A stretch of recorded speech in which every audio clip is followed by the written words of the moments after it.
Hello friends, स्वागत है आपका हमारे YouTube channel MDC competition classes पर। कैसे हो दोस्तों? आशा करता हूँ कि बहुत अच्छे होंगे। दोस्तों, पहले तो मैं आपसे माफ़ी मांगना चाहता हूँ कि 2 दिन में वीडियो नहीं लेके आया, ठीक है। कोई कारण हो गया था। अब दोस्तों आगे चलते अपन अपन ने टोंक जिला, जो राजस्थान जिला दर्शन में अपन टोंक जिला कर रहे थे, उसके पार्ट 2 की बात करते हैं। पार्ट 1 मैंने आपको करा दिया, उसके विभिन्न क्षेत्रों के बारे में मैंने आपको बता दिया। अब अपन पार्ट 2 की ओर चलते हैं। पार्ट 2 में अपन क्या पढ़ेंगे कि जो जहाँ टोंक जिले की जो महत्वपूर्ण नदियाँ हैं, टोंक जिले के जो महत्वपूर्ण बांध है, टोंक जिले के जो महत्वपूर्ण दर्शनीय स्थल है, टोंक जिले के प्रमुख व्यक्ति, टोंक जिले के जो भी आस्था के केंद्र हैं और टोंक जिले के जो भी महत्वपूर्ण तथ्य है उनका अध्ययन करेंगे। और आज मैं इस टोंक जिले को कंप्लीट करा दूंगा, ठीक है। तो आप वीडियो को शुरू से लेकर एंड तक जरूर देखिए। शुरू करते हैं, टाइम ज़्यादा वेस्ट ना करते हुए टोंक जिला, ठीक है।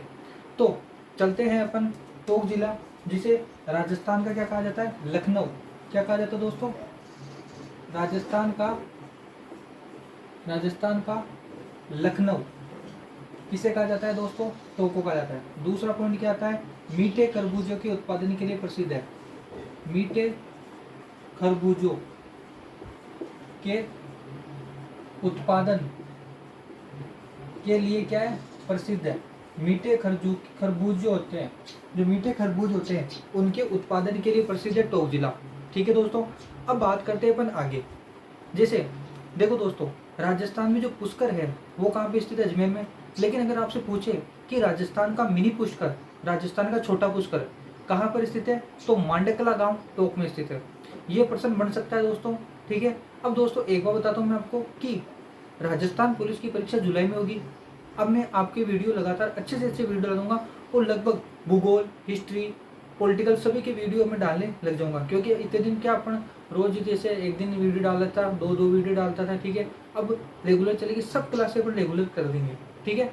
तो राजस्थान का मिनी पुष्कर, ध्यान रखना दोस्तों, नोट लगा के लिख लीजिए इस चीज़ को, नोट लगा के लिख लीजिए इस चीज़ को कि राजस्थान का जो मिनी पुष्कर है, राजस्थान का मिनी पुष्कर, क्या?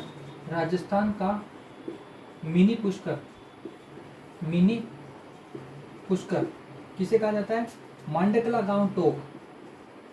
टोंक का एक गांव है मांडकला, मांडकला गांव, ठीक है, टोंक, ठीक है। अगर आपसे पूछे पुष्कर कहाँ स्थित है, तो अजमेर में। लेकिन राजस्थान का मिनी पुष्कर पूछे, ठीक है, तो जिस प्रकार अपने प्रश्न आता है कि राजस्थान का ताजमहल किसे कहा जाता है, ठीक है, तो अपन क्या बोलते हैं? जसवंतड़ा। और राजस्थान का मिनी ताजमहल पूछते हैं तो वो आता है अपने पास कौन सा? वो जो अपना झालावाड़ में मुकुंदरा नेशनल पार्क में स्थित है, उसे राजस्थान का मिनी वो बोला जाता है ताजमहल, ठीक है, ठीक है।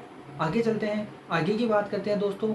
तो राजस्थान का मिनी पुष्कर हो गया। दूसरा जो महत्वपूर्ण पॉइंट आता है टोंक में बारे में, वो आता है राजस्थान में एकमात्र चमड़े की रंगाई का कारखाना कहाँ पे स्थित है? टोंक में। राजस्थान में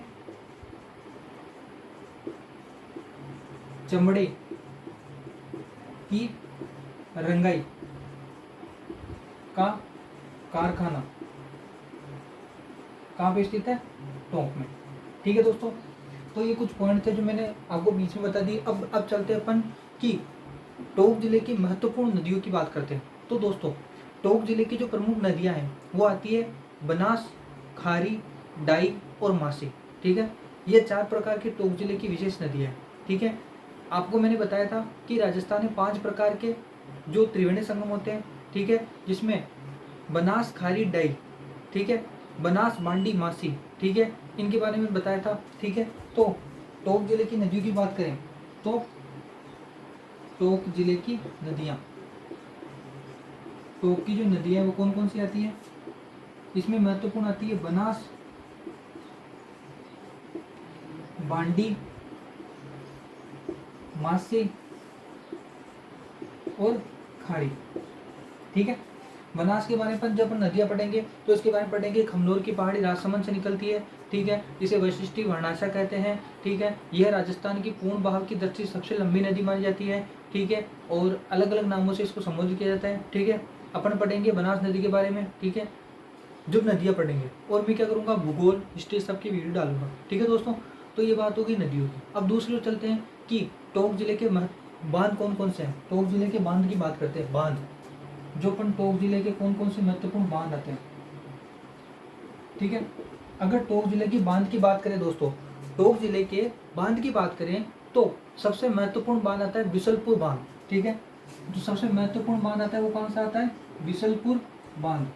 ठीक है, बिसलपुर बांध की बात करें तो मैंने आपको बताया था, जब अपन ने इंट्रोडक्शन इसकी टोंक का पार्ट 1 पढ़ा था, उसमें मैंने आपको इंट्रोडक्शन कराया था। और बता देता हूँ, बिसलपुर बांध राजस्थान के टोंक जिले में स्थित है, जिससे राजस्थान के कुछ जिले हैं जैसे जयपुर, अजमेर, ठीक है, इन 4-5 जिलों को सिंचाई सुविधा प्राप्त होती है टोंक। ठीक है, और इसकी जो लंबाई है, बिसलपुर बांध की जो लंबाई है दोस्तों, बिसलपुर बांध की जो लंबाई है वह कितनी है? 574 किलोमीटर। और बिसलपुर बांध की जो ऊंचाई है, बिसलपुर बांध की जो ऊंचाई वो कौन सी कितनी है? 39.9 मीटर।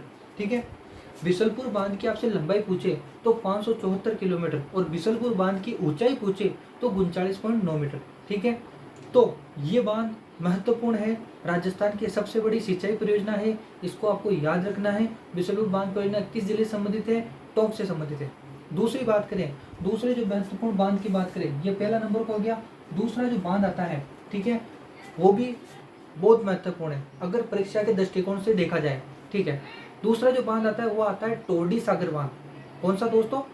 ध्यान से सुनिए, टोरडी सागर बांध। टोरडी सागर बांध टोंक जिले में स्थित है। किस नदी पर है? सोहद्रा नदी पर है। अब जैसे बिसलपुर बांध राजस्थान की सबसे बड़ी सिंचाई परियोजना है, इसके लिए महत्वपूर्ण मान्यता है, लेकिन टोरडी सागर बांध का ऐसी कौन सी वजह इसलिए महत्वपूर्ण मान्यता है? तो राजस्थान का एकमात्र ऐसा बांध है टोरडी सागर बांध, जिसके अंदर अगर अपन सभी मोरियां खोल दें, मोरिया होती है बांध में, अगर अपन उसकी पूरी मोरिया खोल दें तो एक भी बूंद पानी शेष नहीं बचता है। इसके लिए महत्वपूर्ण चीज ये मानी जाती है, क्योंकि परीक्षा में पूछा जा सकता है कि राजस्थान का ऐसा कौन सा बांध है जिसकी सभी मोरिया खोल देने पर एक भी बूंद पानी शेष नहीं बचता है, तो वो दोस्तों वो आता है टोरडी सागर बांध। तो मैं यहाँ पे नोट कर देता हूँ ताकि आप लिख लीजिए, टोरडी सागर बांध, टोरडी सागर बांध। ठीक है, टोरडी सागर बांध पता है आपको कहाँ पर स्थित है? तो टोंक में स्थित है। ठीक है, किस नदी पर है? नदी का नाम पूछे तो सोहद्रा नदी, सोहद्रा नदी। ठीक है, इसके बारे में क्या बताया कि सभी मोरिया खोलने पर एक भी बूंद पानी शेष नहीं बचता है। सभी मोरिया खोल देने पर एक बूंद भी पानी नहीं बचता, मतलब उसमें नहीं रहता है, नहीं बचता है। ठीक है, ये बात हुई टोरडी सागर बांध की। दो और महत्वपूर्ण बांध है जिसमें लिख देता हूँ आपको, वो इसमें विशेष नहीं है, पूछा जा सकता है केवल आपसे कि गलवा बांध कहाँ का है? टोंक का। मासी बांध, जिस प्रकार मासी नदी टोंक में थी, उसके बाद मासी बांध भी टोंक में स्थित है। तो दो बांध और आते हैं, कौन कौन से? गलवा बांध और एक आता है मासी बांध, मासी बांध। ठीक है, तो आप इसकी थोड़ा सा और जगह में लिखा देता हूँ। ठीक है, तो ये बात हुई दोस्तों बांध की। अब बात करते हैं अपन टोंक जिले के महत्वपूर्ण दर्शनीय स्थलों। अच्छा, आप इसका स्क्रीनशॉट ले लीजिए, फिर अपन आगे देख लेंगे।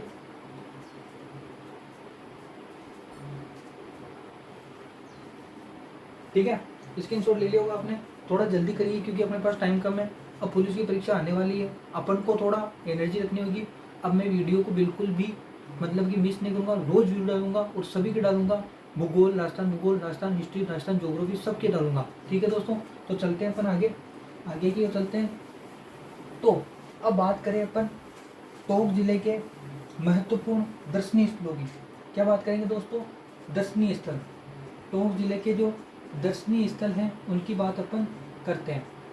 तो टोंक जिले के दर्शनीय स्थलों की बात करते हैं। टोंक जिले में जो दर्शनीय स्थल आते हैं वो आता है सबसे पहले कंकोड़ का किला, दूसरा आता है असीरगढ़ का किला और तीसरा आता है पचेवर का किला। जैसे मैंने आपको पार्ट 1 में पढ़ाया था, लेकिन दर्शनीय स्थलों की दृष्टि से महत्वपूर्ण है। कौन कौन से? तो अपने दर्शनीय स्थल में कौन कौन से आते हैं? सबसे पहले कंकोड़ का किला। कंकोड़ का किला आपसे पूछा जा सकता है कहाँ पे स्थित है? तो टोंक में स्थित है। दूसरा आता है अपने पास असीरगढ़ का किला, असीरगढ़ का किला। तीसरा आता है अपने पास पचेवर का किला। कौन सा दोस्तों? पचेवर का किला, पचेवर का किला। ठीक है, ये दर्शनीय स्थल हो गए 3। ठीक है, अब आगे चलते हैं। आगे की बात करें, ये तो किलों की बात हो गई। अब आगे चलते हैं टोंक का एक महत्वपूर्ण क्षेत्र जिसका नाम है टोडा रायसिंह। ठीक है, अब टोडा राइसिंग क्यों महत्वपूर्ण है, तो अपन बात करते हैं टोडा राइसिंग की। ठीक है, तो जो चौथा पॉइंट आता है वो क्या आता है, टोडा राइसिंग।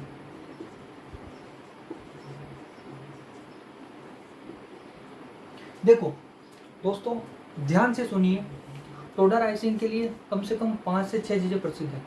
सबसे पहले बात करते हैं अपन टोडा राइसिंग में। सबसे पहले बात करें तो एक संत आते हैं, संत व संप्रदाय में पढ़ाऊंगा आपको, उसमें संत आता है एक संत पीपा। ठीक है, संत पीपा। ठीक है, संत पीपा की जो गुफा है वह कहाँ पे स्थित है, टोडा राइसिंग टोक में। बात करते हैं संत पीपा की। संत पीपा राजस्थान के एक महत्वपूर्ण लोक देवता है, जो दर्जी समुदाय के लोग हैं, लोक देवता है, मतलब राजस्थान के प्रमुख संत है जो दर्जी समुदाय के संत है। ठीक है, इन्हें दर्जी समुदाय के जो लोग हैं वो अपना आराध्य देव मानते हैं। ठीक है, संत पीपा का मूल नाम प्रतापराव खींची था। ठीक है, यह गागरोन के एक राजा थे। ठीक है, और संत पीपा किसके शिष्य थे, तो संत पीपा थे अपने ये जो अपने जो नरेना के जो आते हैं अपने पास, कौन से, जिसे राजस्थान का कबीर कहा जाता है, दादू दयाल जी, उनके शिष्य थे संत पीपा। ठीक है, संत पीपा जो थे उन्होंने फिरोज शाह तुगलक को हराया था युद्ध में। ठीक है, और ये संत बन गए। ठीक है, तो संत पीपा की गुफा पूछे तो आपसे टोडा राइसिंग टोक, लेकिन अगर संत पीपा का मंदिर पूछे तो समदड़ी गांव बाड़मेर में स्थित है। ठीक है, पहला हो गया संत पीपा की गुफा। दूसरा आता है अपने हाडा रानी की बावड़ी।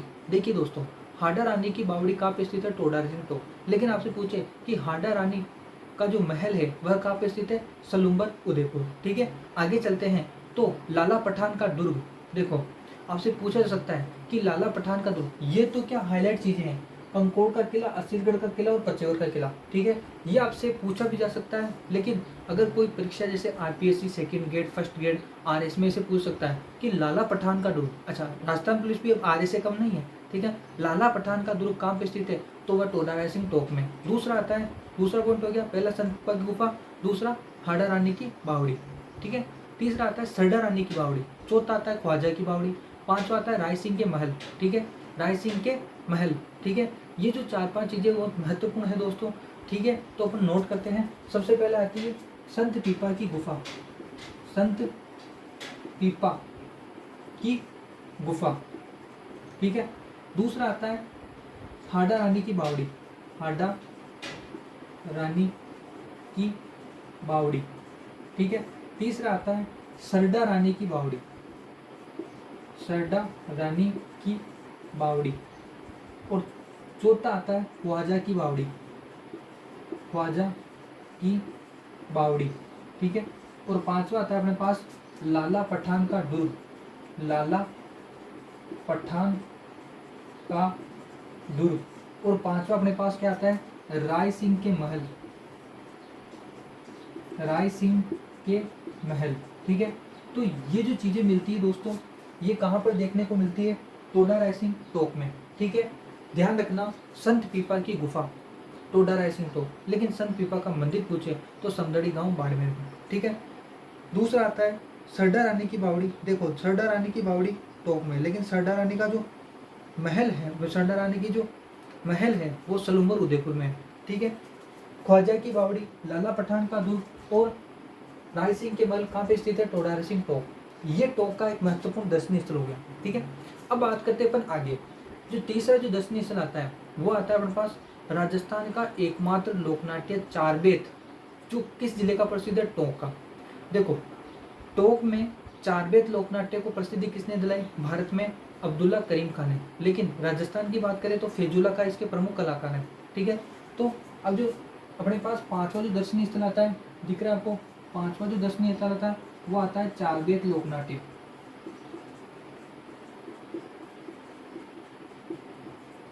ठीक है, चारबेत लोकनाट्य। देखो चारबेत लोकनाट्य क्या है, चारबेत लोकनाट्य, इसमें क्या होता है, इसका जो प्रमुख वाद्य यंत्र होता है वो होता है डफ। इसमें क्या होता है, घुटने के बल बैठकर इसका एक लोकनाट्य किया जाता है। ठीक है, जो मैं आपको राजस्थान के प्रमुख लोकनाट्यों में अच्छी तरीके से डीपली पढ़ा दूंगा। तो चारबेत लोकनाट्य, चारबेत लोकनाट्य कहाँ का है, टोंक का है। ठीक है, और ये हो गया। अब आगे चलते हैं अपन, आगे की बात करें चारबेत लोकनाट्य के बारे में, इसको मैं बिठा के आपको लगाता हूँ। ठीक है, तो पांचवा जो आता है वो आता है चारबेत लोक नाट्य। ठीक है, अब आगे चलते हैं। ठीक है, अब जो दर्शनीय स्थल आता है अगला, वो आता है अपने पास देवधाम जोधपुरिया टोक। देखो देवधाम जोधपुरिया मैंने आपको पढ़ा दिया कल, देवनारायण जी का मंदिर है। ठीक है, देवधाम जोधपुरिया टोक, ये लिख लीजिए आप छठा, देवधाम जोधपुरिया। इसमें क्या है आपको बताया था मैंने, देवनारायण जी का मंदिर है। देव नारायण जी जो लोक देवता है उनका मंदिर है। ठीक है, आगे चलते हैं, आगे की बात करते हैं दोस्तों। तो ये जो अपना प्रमुख दर्शनीय स्थल है ये कंप्लीट हो गए। ठीक है, अब अपन बात करते हैं जो टोंक जिले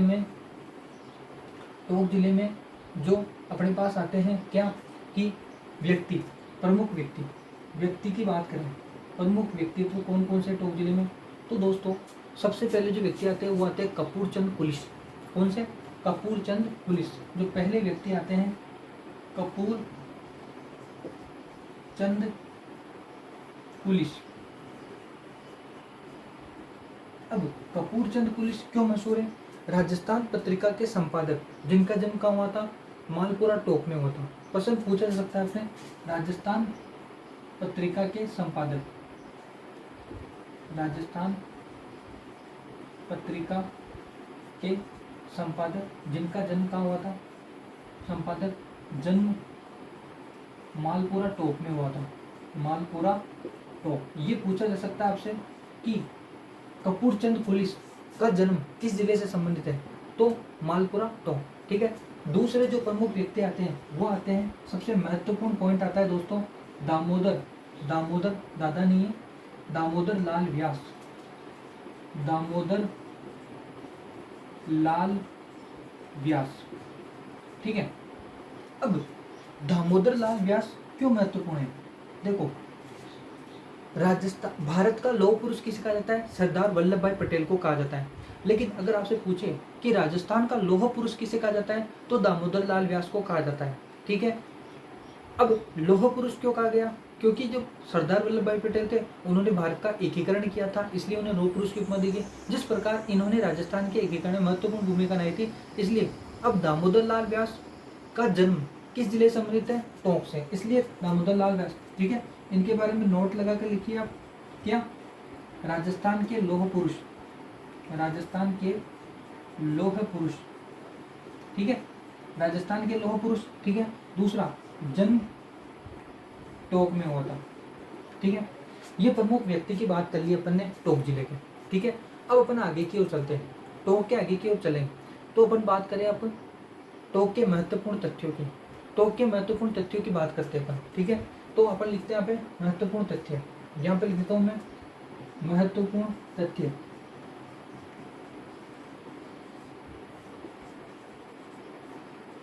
ठीक है, महत्वपूर्ण तथ्य, महत्वपूर्ण तथ्यों की बात करें तो सबसे पहले आती है 84 बोली। राजस्थान में जो 84 बोली जाती है वह बोली जाती है वो कहाँ पे? टोंक में बोली जाती है। तो जो पहला महत्वपूर्ण तथ्य आता है वो आता है 84 बोली। 84 बोली, 84 बोली कहाँ बोली जाती है? टोंक में बोली जाती है। दूसरा आता है नमदे। राजस्थान में नमदे कहाँ के प्रसिद्ध है? टोंक के। लेकिन एक इससे रिलेटेड चीज आती है नानने। ठीक है, जिस प्रकार राजस्थान में नमदे टोंक के प्रसिद्ध है, उसी प्रकार नानने कहाँ के प्रसिद्ध है? भीलवाड़ा के। ये आपको लिंक करके पढ़ना है। नमदे कहाँ के प्रसिद्ध है? टोंक के। लेकिन नोट लगाकर लिखिए, दिख रहा है आपको? नानने कहाँ के प्रसिद्ध है? नानने कहाँ के प्रसिद्ध है? भीलवाड़ा के। इसमें आप कंफ्यूजन मत होइएगा, नानने कहाँ के प्रसिद्ध है? भीलवाड़ा के। आप इसका स्क्रीनशॉट ले लीजिए, फिर मैं इसको इरेज कर देता हूँ, फिर अपन आगे चलते हैं।